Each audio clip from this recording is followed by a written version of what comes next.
오늘 말씀은 고린도후서 5장 11절에서 21절입니다. 키워드는 우리가 미쳤어도 새로운 피조물이 되어 하나님과 화목하라입니다. 우리는 주의 두려우심을 알므로 사람들을 권면하거니와 우리가 하나님 앞에 알려졌으니 또 너희의 양심에도 알려지기를 바라노라. 우리가 다시 너희에게 자천하는 것이 아니요 오직 우리로 말미암아 자랑할 기회를 너희에게 주어 마음으로 하지 않고 외모로 자랑하는 자들에게 대답하게 하려 하는 것이라. 우리가 만일 미쳤어도 하나님을 위한 것이요 정신이 온전하여도 너희를 위한 것이니 그리스도의 사랑이 우리를 강권하시는도다. 우리가 생각하건대 한 사람이 모든 사람을 대신하여 죽었은즉 모든 사람이 죽은 것이라. 그가 모든 사람을 대신하여 죽으심은 살아있는 자들로 하여금 다시는 그들 자신을 위하여 살지 않고 오직 그들을 대신하여 죽었다가 다시 살아나신 이를 위하여 살게 하려 함이라. 그러므로 우리가 이제부터는 어떤 사람도 육신을 따라 알지 아니하노라. 비록 우리가 그리스도도 육신을 따라 알았으나 이제부터는 그같이 알지 아니하노라. 그런즉 누구든지 그리스도 안에 있으면 새로운 피조물이라. 이전 것은 지나갔으니 보라 새 것이 되었도다. 모든 것이 하나님께로서 났으며 그가 그리스도로 말미암아 우리를 자기와 화목하게 하시고 또 우리에게 화목하게 하는 직분을 주셨으니 곧 하나님께서 그리스도 안에 계시사 세상을 자기와 화목하게 하시며 그들의 죄를 그들에게 돌리지 아니하시고 화목하게 하는 말씀을 우리에게 부탁하셨느니라. 그러므로 우리가 그리스도를 대신하여 사신이 되어 하나님이 우리를 통하여 너희를 권면하시는 것 같이 그리스도를 대신하여 간청하노니 너희는 하나님과 화목하라.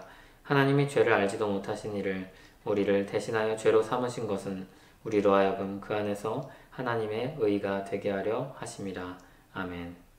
사도 바울과 그의 동역자들은 예수 그리스도의 사랑에 붙잡혀서 살아갔습니다. 그들이 했던 모든 일들은 그리스도의 사랑에 감화된 결과였습니다. 그리스도의 사랑이 그들을 강권하여 사랑하며 섬기는 그런 수고의 삶으로 인도하셨습니다. 그러나 사도 바울을 비방하는 자들, 자신들을 내세우고자 했던 사람들은 그렇지 않았던 것입니다.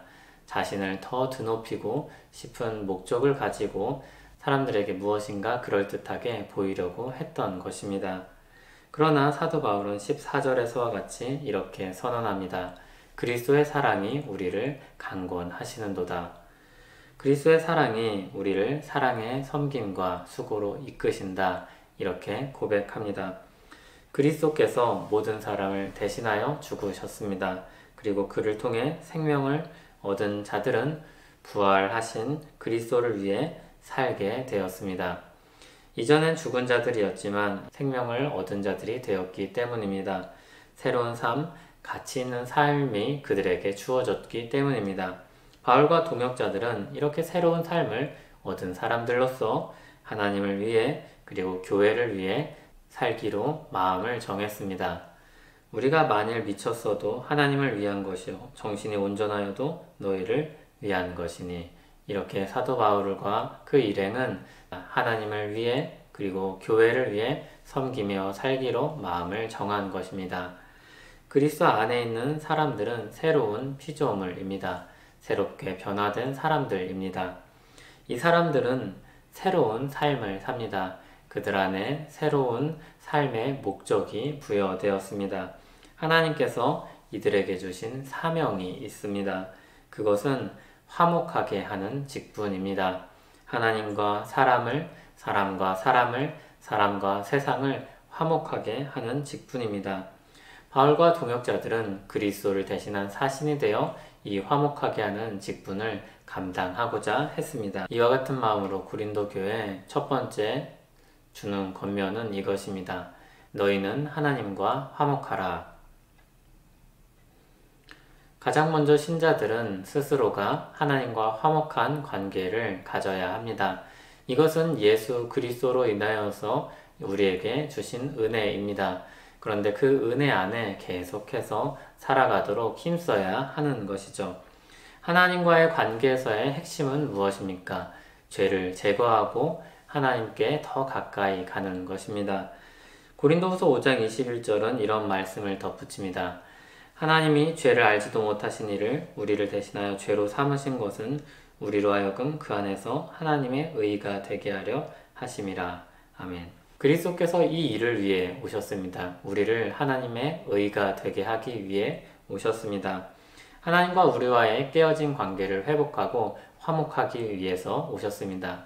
그것을 위해서 우리에게 필요했던 것은 죄 문제를 해결하는 것입니다. 그 죄 문제를 예수 그리스도의 십자가 안에서 모두 해결하였습니다. 그는 죄를 알지도 못하신 분이었지만 우리와 하나님의 관계를 정상화하기 위해서 우리를 대신하여 우리 죄를 자신의 것으로 삼으셨습니다. 그러한 그리스도의 사랑이 바울과 동역자들의 마음을 붙잡은 것입니다. 그리스도의 사랑이 그들을 강권한 것입니다. 우리 역시 그 사랑에 붙잡힌 사람들로서 이 질문을 이 말씀을 통해 던져보아야 합니다. 하나님과 화목하십니까?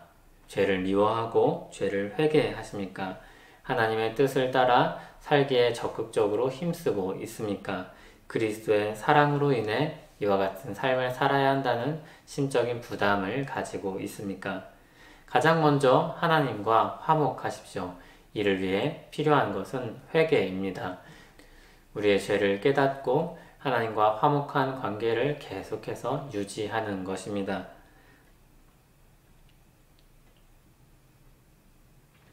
그리스도의 십자가를 붙들고 하나님께 나아갈 때 하나님은 얼마든지 우리의 죄를 용서해 주십니다. 그리고 주께 더 가까이 거하며 그 안에서 누리는 행복감을 우리에게 경험시켜 주십니다. 우리가 하나님께 더 가까이 가는 하루하루 되길 바랍니다. 우리를 그리스도 안에서 새롭게 하신 하나님의 은혜를 찬송합니다. 이전 것은 지나갔습니다. 거기에 얽매이지 않게 하옵소서. 그 무엇보다 먼저 하나님과 화목하길 원합니다. 죄를 깨닫게 하시고 회개하며 그리스도의 십자가를 힘입어 용서의 은혜를 누리게 하옵소서. 우리를 화목하게 하신 은혜 안에서 하나님을 더 가까이 하며 그 즐거움을 경험하게 하옵소서. 예수님 이름으로 기도합니다. 아멘.